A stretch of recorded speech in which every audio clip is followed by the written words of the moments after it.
Estamos leyendo 3 señales seguras por Bob Mumford.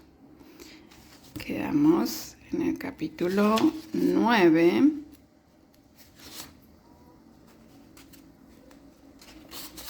Capítulo 9 habla el Espíritu Santo. ¿Cómo?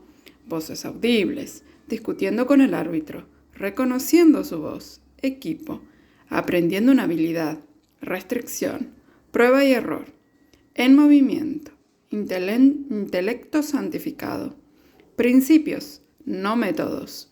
Dios conduce, Satanás empuja, montañas y valles. Quedamos en la página 120. Cuando Pablo y Silas atravesaban Frigia y la provincia de Galacia, el Espíritu Santo no les permitió predicar el mensaje de Dios en Asia.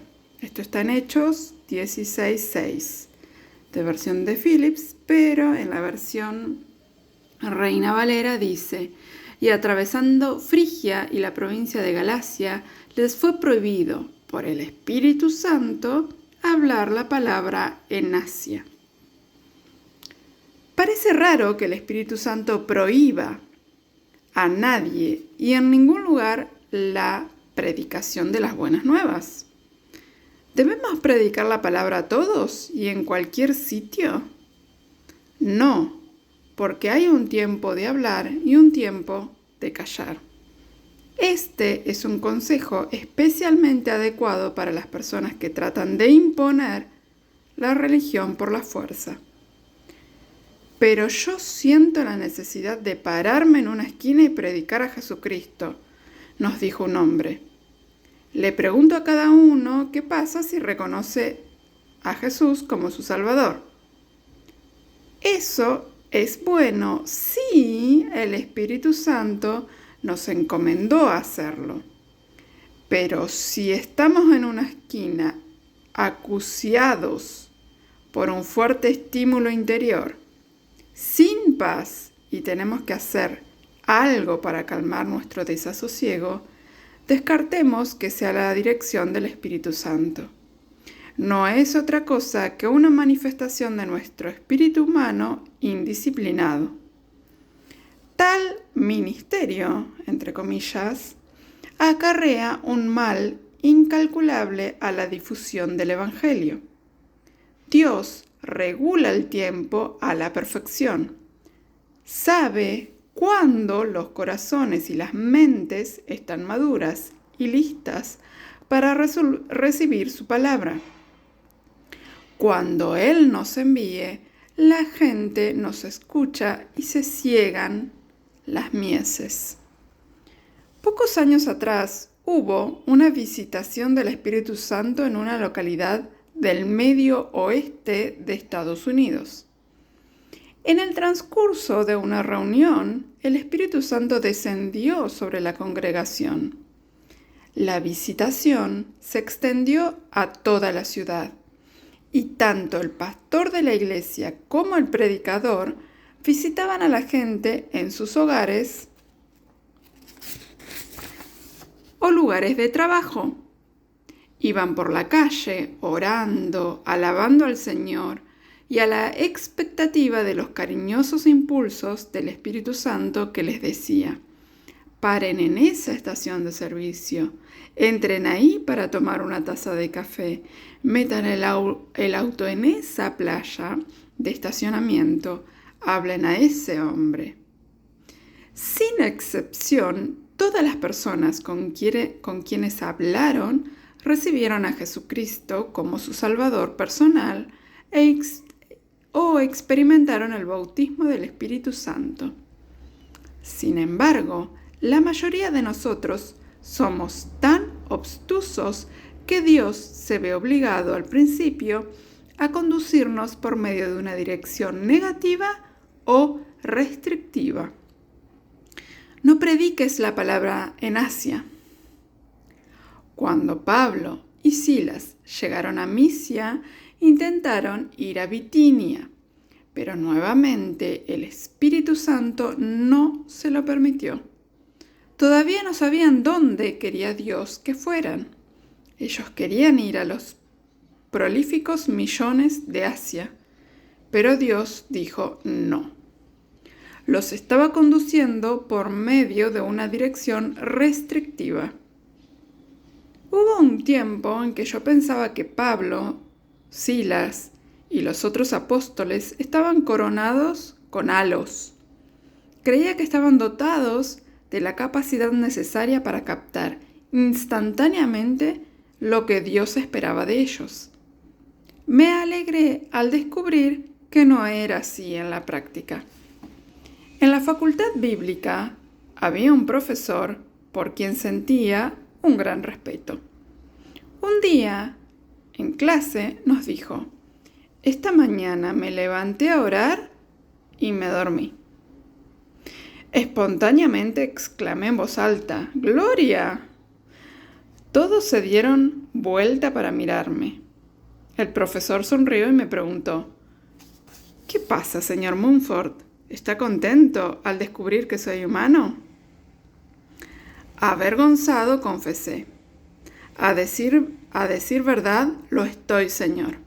A veces me duermo durante mis oraciones, pero nunca pensé que a otros les sucediera lo mismo. Cuando empecé a escuchar las insinuaciones de la voz interior, equivoqué en varias ocasiones el camino, pero me daba cuenta que lo mismo le ocurría a otros. Fue con gran alivio que descubrí que Pablo y Silas y los demás apóstoles tuvieron el mismo problema, y les pasa lo mismo a nuestros actuales gigantes espirituales. Hagamos memoria de la ocasión en que los discípulos navegaban en el mar de Galilea y Jesús les dijo: guardaos de la levadura de los fariseos. Usando de su raciocinio, los discípulos dedujeron que Jesús estaba pensando en el almuerzo y que se habían olvidado de traer el pan. Por supuesto que eso nada tenía que ver con la lección que Jesús quería impartir. Su incapacidad de percibir nos reconforta por una doble razón. En primer lugar, nos dice que todo buen discípulo es algo torpe. Y en segundo lugar, que el maestro se muestra siempre paciente al indicarnos sus caminos. Y es en razón de nuestra torpeza que a veces Dios se ve obligado a echar mano a formas dramáticas de dirección, visiones, para afirmar su voluntad sobre nosotros. ¿Qué habría sucedido si Pablo se hubiera encaprichado con ir a Asia? Probablemente hubiera cambiado todo el curso de la historia si este solo hombre se hubiera negado a seguir los dictados de la dirección divina. A Pablo le resultaba imposible saber exactamente a dónde le enviaba Dios, pero que la intención de Dios era enviarlo a algún lugar, eso sí lo sabía. Probablemente siguió la siguiente línea de razonamiento.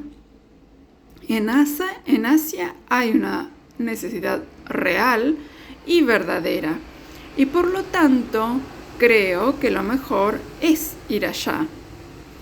¿Qué hizo el Espíritu Santo para sujetarlo? Pudo hablarle en voz audible o, de lo contrario, perturbando la paz de Pablo.